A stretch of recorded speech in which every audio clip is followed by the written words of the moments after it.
দিচ্ছেন, ভুল তথ্য দিচ্ছেন। আপনাদের মাধ্যমে সর্বপ্রথম সেনাবাহিনী মিসগাইড হয়েছে। মানে ওই দিন পিলখানায় 57 জন সেনা অফিসার সেনাবাহিনী পিলখানায় হত্যাকাণ্ড ঘটনা, গুলজার আহমেদ বুলবুল, মেজর শাকিলের মতন লোকজন ওই দিন সেনাবাহিনীতে হত্যাকাণ্ড ঘটনা, বিডিআর পিলখানার হত্যাকাণ্ড ঘটনা। এই হত্যাকাণ্ড যখন হয়, সর্বপ্রথম মিডিয়ার মধ্যে সর্বপ্রথম আপনি মিসগাইড করছেন।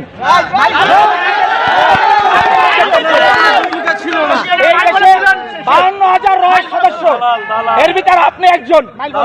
এই দেশকে আপনারা ভারতের অঙ্গরাজ্য বানাবার জন্য যা করাবার তাই করছেন।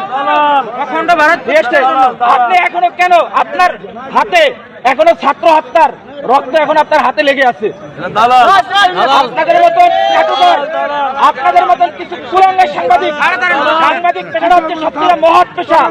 সত্যের উন্মোচন তারাই করে, কিন্তু আপনারা সত্যটারে মিথ্যা বানাইয়া এই দেশটাকে একটা কিছু মুটার মতন আপনারা অন্ধকার জগতে বানাই ফেলাইছেন। ভারতের অঙ্গরাজ্য